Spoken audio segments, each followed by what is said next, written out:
I've got some troubling news about England's royal family.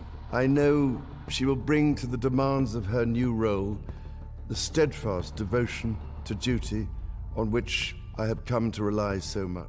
I'm 75 now, and I can't remember anybody except the Queen being there. I'm completely hopeless at it. I was a really bad actor at school, and I've never been able to master the art of mimicry. But family tensions are brewing inside palace walls. Queen Camilla's relationship with William and Kate has never been warm. Now it's getting worse. She recently invited Rose Hanbury to a royal event, despite rumors about Rose and William. Sources say Camilla is reluctant to hand over royal duties to the younger couple. Charles reportedly feels jealous of William's popularity. What has impressed you most about her? I think just the qualities that are essential for somebody in a leadership role. As health crises force changes in the royal lineup, Camilla must manage fragile egos and old wounds while keeping the monarchy running. Camilla Shand was just a country girl who loved horses, garden parties, and quiet Sundays. But in 1970, everything changed. She met Prince Charles at a polo match. She was 23, he was 22. Some say it was love at first sight. Others say it was a setup by a friend. What we do know is she looked at his horse, not his crown, and that got his attention. Then came the line that made history. She told him her great-grandmother had been the mistress of his great-great-grandfather. That's how it started. A royal affair, one that would last more than 50 years and nearly tear the monarchy apart. Long before she wore a crown, Camilla carried the shadow of Alice Keppel. Her great-grandmother had once calmed the nerves of King Edward VII. People said she had beauty, charm, and a quiet strength. Strangely enough, Camilla inherited all three. Alice was known for being elegant and discreet. Her husband didn't mind the affair, and the king's wife actually preferred her to the other mistresses. It was all very strange, very royal, and very British. And over time, history began to repeat itself. In 1973, while Charles was serving in the Royal Navy, Camilla married Andrew Parker Bowles. He had once dated Princess Anne. My mother was the Queen for a very long time. And although you kind of know that this might happen, you don't really think about it very much. Their wedding was a grand event. 800 guests, royals in every corner. But behind the scenes, it wasn't as romantic as it looked. According to some sources, their parents pushed the marriage by publishing the announcement without even telling the couple. Charles was crushed. Still, Camilla stayed close to his social circle. The biggest proof? Charles became godfather to her son, Tom, born in December 1974. Her marriage wasn't perfect. Andrew had affairs. Camilla had Charles. Everyone seemed to know, but no one said a word. They divorced after 21 years, but in truth, they'd been living separate lives for years. Then came Diana, and everything changed. In 1995, Diana sat down for a quiet interview. What she said shook the monarchy. There were 3 of us in this marriage, so it was a bit crowded. It was quiet, calm, devastating. Well, there were 3 of us in this marriage, so it was a bit crowded. The world turned its eyes to Camilla, the villain, the homewrecker, the third person in the most famous royal marriage on earth. It didn't help that a few years earlier, Charles and Camilla's private phone calls had been leaked. One call became infamous. People called it Tampon-gate. It was humiliating. The public loved Diana. They hated Camilla, and for years, she stayed in the shadows, quietly hated by millions. It got worse. Her son, Tom Parker Bowles, later revealed how bad things really were. In the 1990s, Camilla was hunted by paparazzi. They chased her down highways, screamed outside her home, and waited for any glimpse of her with Charles. She wasn't protected like other royals. She didn't have bodyguards or advisors, just flashes, shouting, and fear. Tom remembers dangerous chases down the M4, cars speeding, photographers swerving. It was terrifying. But he said something surprising. He never resented her. He called her a great mom. Not a drinker, not a smoker, just a woman stuck in something far bigger than she ever asked for.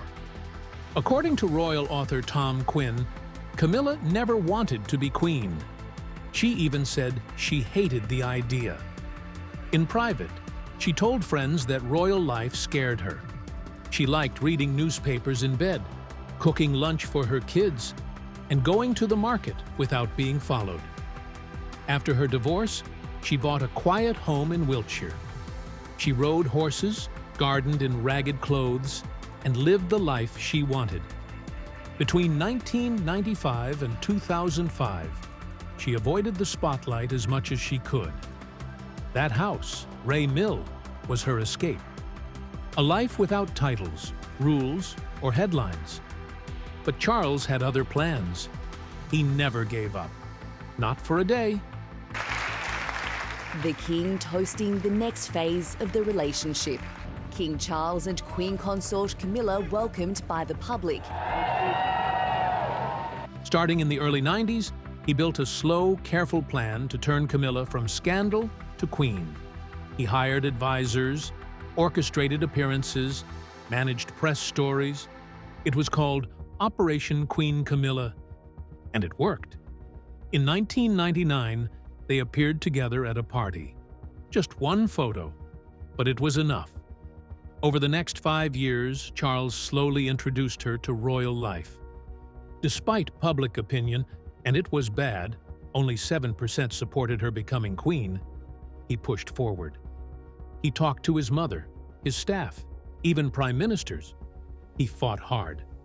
Because to Charles, she wasn't just a mistress. She was home. Behind closed doors, Camilla wasn't pretending. She didn't play the royal game. Staffers say she hated the rules. She refused to be called ma'am. She once called royal protocol all bollocks. And when she argued with Charles about seating plans or dress codes, she didn't hold back. He told her she had to follow the rules. Her reply? "You're going to do it for me, darling." That was Camilla. Not rude, just real. And maybe that's why Charles needed her. It was supposed to be a quiet royal wedding, a second chance for Prince Charles, a quiet ceremony, a small crowd, nothing too grand. But then, just days before the big moment, everything changed. On April 2nd, 2005, Pope John Paul II passed away. His funeral was set for April 8th, the exact same day Charles was meant to marry Camilla. That one event threw the entire royal plan into chaos. The wedding had to be pushed back by a day, just 24 hours. But for the palace, it was a disaster. Everything had to be rearranged. 800 guests, security teams, food, flowers, even the invitations had to be sent out again. And all this while Charles was packing his bags for Rome. As the future head of the Church of England, he felt it was his duty to attend the funeral. The irony wasn't lost on anyone. Nearly 500 years after Henry VIII broke with the Catholic Church, a British royal wedding was being delayed by the Pope. But that wasn't the only obstacle. Queen Elizabeth had been quietly resisting the idea of this marriage for years. So there are some disadvantages to crowns, but otherwise they're quite important things. Back in the 1990s, she was firmly against it. She had watched Diana suffer. She believed Camilla should have stepped back. Privately, she called her that wicked woman. She didn't want her anywhere near the crown. But time passed. In 2000, the Queen agreed to have lunch with Charles and Camilla, a quiet sign that things were softening. When the wedding finally happened in 2005, she skipped the civil ceremony. But she did attend the blessing at St. George's Chapel, and she even hosted the reception. That was her way of saying, "I'm not fully on board, but I accept it." And February, just 6 weeks from now, will see the start of my Platinum Jubilee year, which I hope will be an opportunity for people everywhere to enjoy a sense of togetherness. Then, in February 2022, she shocked everyone. During her Platinum Jubilee message, she said it clearly. It was her sincere wish that Camilla be called Queen Consort. That was it. After decades of hesitation, the Queen had finally given her full blessing. Even the wedding itself broke royal tradition. Instead of a grand church ceremony, Charles and Camilla chose a civil service. It was the first time in British history a future king married this way. They did it at Windsor Guildhall. It was simple. No queen, no Prince Philip. Just a quiet, 20-minute affair. But it wasn't cold. It was calculated. The Church of England had strict views on divorce. A church wedding would have raised questions, so they followed the rules, but made it work. After the civil service, they moved to St. George's Chapel for a religious blessing. That's where the Queen showed up. That's where the couple stood in front of 800 guests and said something unexpected. They read a powerful line. "We acknowledge and bewail our manifold sins and wickedness." It was an old prayer, but it hit hard. It was their way of saying, "Yes, we've made mistakes, but we're here now, together." Camilla also made a quiet move that helped everything settle. She didn't take the title Princess of Wales, even though she had the right. She chose to be called the Duchess of Cornwall instead. It was a smart choice. The title Princess of Wales still belonged to Diana in the public's mind. Everyone remembered her. Everyone still loved her. HIV does not make people dangerous to know, so you can shake their hands and give them a hug. Heaven knows they need it. Camilla knew that. So she stepped back. And over time, people began to accept her. From 1999's Operation Ritz to carefully planned public appearances, the palace worked hard to change her image. And it worked. By 2022, her approval rating had climbed to 55%. For 17 years, she stayed in the background, slowly gaining respect. And when the Queen made that final statement, naming her Queen Consort, it all came full circle. But behind the smiles, there were tensions that never fully faded. Prince William and Prince Harry didn't want this wedding. They had lost their mother just 8 years earlier.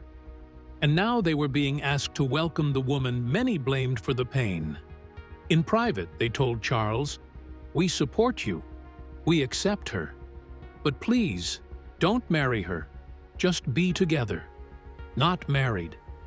They were trying to protect the memory of Diana, trying to avoid another media storm, but the wedding went ahead anyway. In his 2023 memoir, Harry explained how deep the hurt went. He believed Camilla had leaked stories about him to improve her public image. He felt betrayed, and those feelings would eventually push him away from the royal family for good. Yes, I feared a lot that the end result, the fact that I lost my mum when I was 12 years old, could easily happen again to my wife. Ironically, the woman he once begged his father not to marry now polls higher in popularity than he does. It was June 2021. Harry and Meghan had just welcomed their baby girl. They named her Lilibet Diana. At first glance, it sounded like a sweet tribute. Lilibet for Queen Elizabeth, and Diana for Harry's late mother. But behind palace walls, things didn't feel so sweet. Queen Camilla, according to insiders, wasn't pleased. Some said she looked visibly annoyed during meetings when the name came up. It wasn't just about the name. It was about the message. To her, it felt like Harry was cementing Diana's legacy right in the heart of the monarchy. A legacy that always left Camilla in the shadows. And to top it off, this happened just a few months after Harry and Meghan's Oprah interview. The one that tore into the royal family and left them scrambling. By early 2022, royal watchers started noticing something odd. While other royal kids were being mentioned in speeches and announcements, little Lilibet was barely named. No photos, no warm mentions. Quiet. Some believed Camilla had something to do with that silence. She couldn't erase the name, but she could make sure it wasn't repeated. Then came Harry's book in 2023, Spare. It didn't just lift the curtain, it yanked it down. He didn't hold back. He called Camilla dangerous, said she leaked stories to make herself look better, said she used him and his pain as a stepping stone for her public image. He even claimed her team leaked news of his teenage drug use back in 2002 just to make her and Charles look like concerned parents. And when he left Clarence House at 28, Camilla turned his old room into her dressing room. Fast. That stung. Harry felt erased. When Lilibet was christened in California in March 2023, none of the senior royals showed up. Not Charles, not William, not Camilla, not even Kate. It was quiet, too quiet for something so important. Only 20 to 30 people came, but two faces stood out. Diana's sisters. Lady Jane and Lady Sarah flew in from the UK just for that day. They had stood by Harry before, including at his wedding. And now they stood by his daughter. That image said a lot. Diana's family was there. The Windsors were not. Public opinion only made things more complicated. Diana had always been loved. Even after her death, polls kept her approval rating sky high. When I started my public life 12 years ago, I understood the media might be interested in what I did. Over 80% for years. Camilla, meanwhile, struggled to even hit 40%. In 2021, just 14% of Brits wanted her to be queen. Most preferred she stay princess consort, or have no title at all. When Queen Elizabeth finally said Camilla should be queen consort, things shifted a bit. But it still felt forced. Deep down, many people never let go of the past. They remembered Diana. They blamed Camilla. And Camilla knew it. According to a royal author, she once told Charles, "Can't we get away from all this protocol? It's all bollocks." That line said it all. In April 2025, former royal staffer Paul Burrell said it plain and simple. Camilla's popularity would never match Diana's. Not in 5 years, not in 50. The name Diana still had power. And maybe that's what upset Camilla the most. Because no matter how many years she spends on the throne, she'll always be standing in Diana's shadow. And now, that shadow has a new name. Lilibet Diana. Then there are Camilla's health problems. It started quietly in November 2024. Buckingham Palace said Queen Camilla had a chest infection. At first, it sounded routine, but it wasn't. After just a few days, the infection turned into something far more serious: post-viral pneumonia. She had just returned from an exhausting 11-day tour of Australia and Samoa. She pushed through 24 public engagements in tough weather. And now, her body was paying the price. By the 10th of November, she was too sick to attend the Remembrance Sunday service. It was the first time she had ever missed it since becoming queen. Then came another blow. She had to cancel her appearance at the Royal Variety performance, and not long after that, she skipped the high-profile premiere of Gladiator II. She wasn't hospitalized, but the fatigue hit her like a wave. Palace sources said she was dealing with extreme tiredness for weeks, even months. In December, she showed up at a banquet for the Emir of Qatar. It was a short appearance, but enough to confirm what many had feared. She was still struggling. Even in January 2025, she was under strict medical advice to stay away from cold weather. No outdoor events, no sudden changes in temperature. Her doctors warned it could make her worse. A royal insider said it plainly. She just has to be very careful. It takes time to recover. Still, Camilla never asked for sympathy. In March, one senior aide said something that stuck. She's a stranger to self-pity. That wasn't just a compliment. It was a core part of who she was. Her father, Major Bruce Shand, had fought in World War II. He earned 2 military crosses for bravery. He had been wounded, captured, and held as a prisoner of war. But he rarely talked about it. He believed in pushing forward, no matter what. And that belief was passed down to Camilla. Even when her body was breaking down, her mind stayed focused. She hated missing royal duties. It frustrated her more than the illness itself.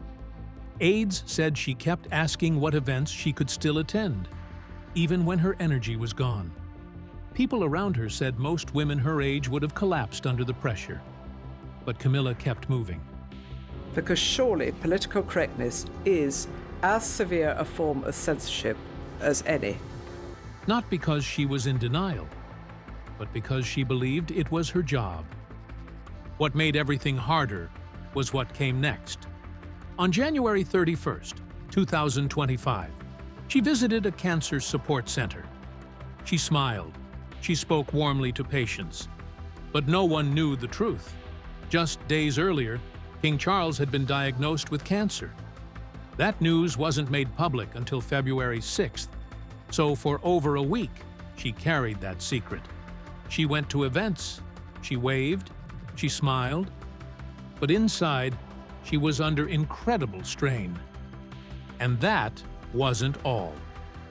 Prince William had also stepped back temporarily to help Kate with her cancer recovery. So for 10 days, Camilla was the only senior royal taking on public duties. Behind the scenes, she was supporting her husband through treatment. In front of cameras, she was the face of the monarchy. Between February and April 2025, she managed 47 public engagements, including 3 overseas trips, while also being at Charles's side during medical visits. At one event, someone asked how the king was doing. Her reply was quiet but firm. He's getting on, doing his best. It was the kind of answer that masked everything she was carrying inside. Her ability to stay composed came from years of training and survival. In the 1990s, she had faced brutal public criticism during the Charles and Diana scandal. Paparazzi hounded her. Her son said those years were dangerous, but she endured. She stayed quiet. She kept going. That same resilience carried her through her illness and through her husband's diagnosis. And feeling that fear every single day. And then I suppose they think to themselves, well, maybe that there is a way out. Her father's wartime values never left her. He had gone through unspeakable things in the war, yet never complained. That became the family code. Never show pain, never break down, never stop. That's why Camilla never focused on her pneumonia. What bothered her most was what she couldn't do. She missed engagements. She missed events. And that drove her mad. One insider said it best. She's weathered some pretty stiff criticism over the years, but she just cracks on. It's duty and purpose that keep her going. But her body was clearly under pressure. She was 77 years old. Between November 2024 and March 2025, She did 87 official engagements. That's more than most working people half her age, and yet she was still recovering from pneumonia. Doctors had warned it usually takes 6 to 8 weeks for people her age to fully recover. But Camilla took nearly 16 weeks because she never got proper rest. February 2025 was brutal. She did 18 events in 21 days. At the same time, she was visiting Charles in the hospital almost every day. One royal doctor said her recovery was dragged out because she just wouldn't slow down. The palace had to make changes. At every indoor event, they adjusted the temperature. Her lungs couldn't handle the cold anymore. Experts said even small fluctuations in temperature could hurt her progress, so everything had to be kept stable. Still, she refused to step away. One palace aide said something that explains her better than any title. She chose to be with the man she loved, and that meant accepting everything that came with it, even when it hurt. Waving to the thousands of people who are thronging the Mall, who have braved the rain and are here to witness an historic moment.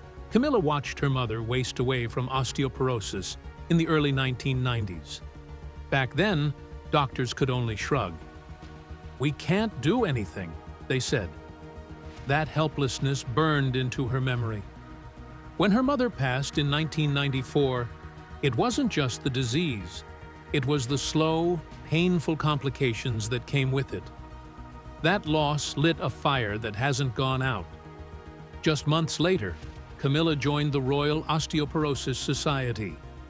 By 1997, she was their patron. In 2001, she became president. 30 years later, she was still there, handing an award to Dr. Nikki Peel in 2024, thanking her for the same kind of dedication. "I don't know what we'd do without you," she said. It wasn't just a speech. It was personal. But that wasn't the only battle she chose. For more than a decade, Camilla has stood against something most people don't even want to talk about: domestic abuse. In 2021, she officially became patron of Safe Lives, a UK-based charity. But she'd already spent years pushing for survivors' voices to be heard. In 2015, she brought the conversation to Australia. In 2018, she spoke at the Commonwealth meeting in London.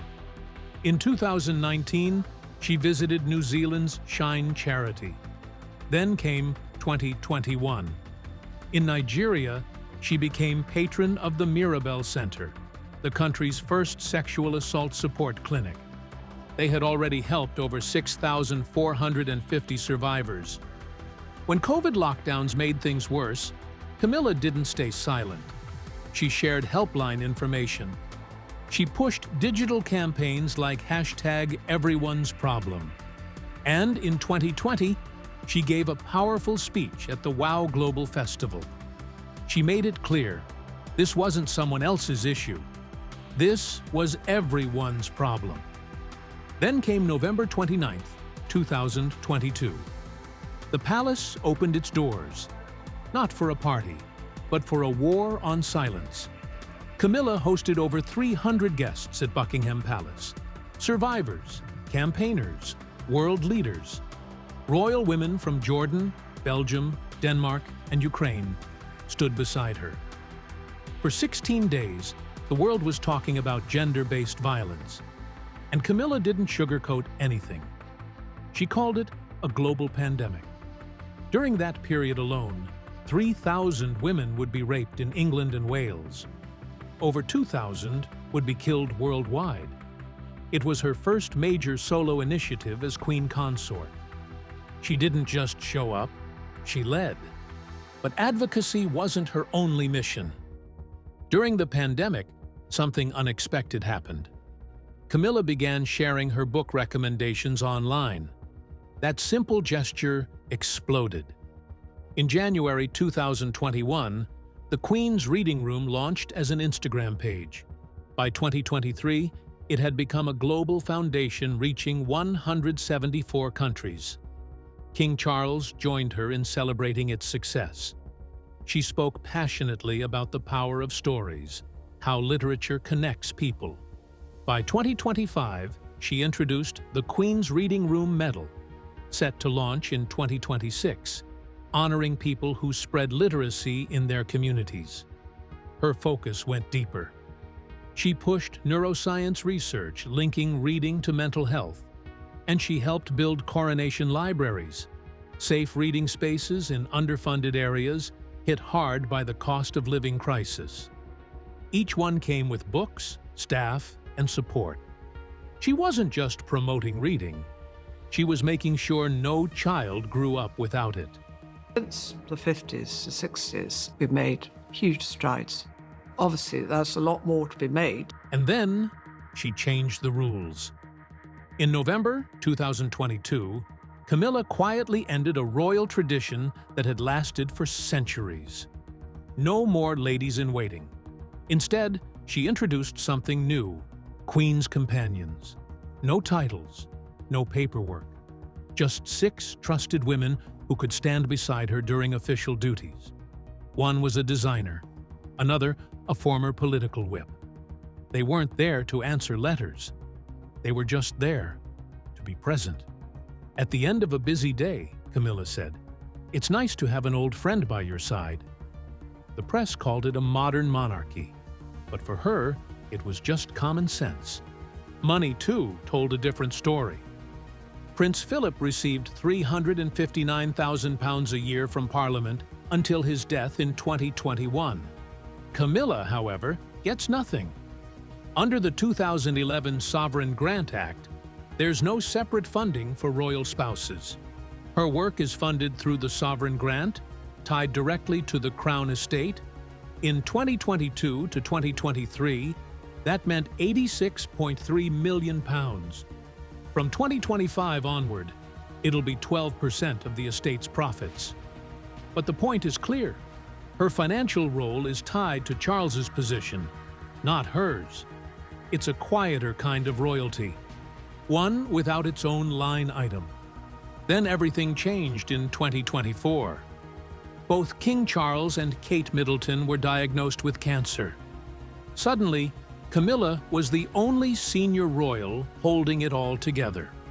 Between January and April 2025, she carried out 127 public events. She still cared for Charles in private.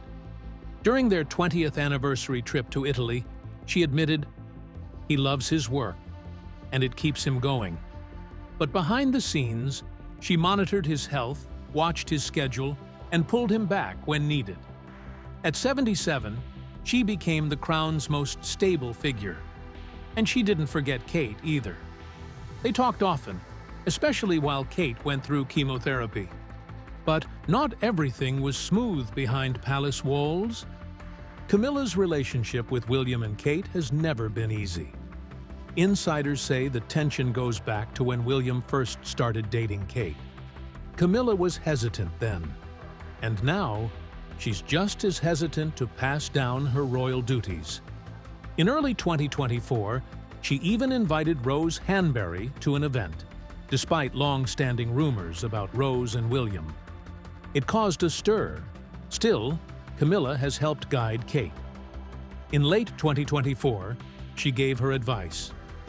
Fit your life around his timetable. Kate took it to heart. As Charles's health worsens, all eyes are shifting to William and Kate. But things are delicate. In this purpose, I know that I shall be upheld by the affection and loyalty of the peoples whose sovereign I have been called upon to be. Charles, like many believe, is jealous of William's popularity. The same way he once was with Diana. Now, Camilla has to manage all of it: the legacy, the crown, and the family drama.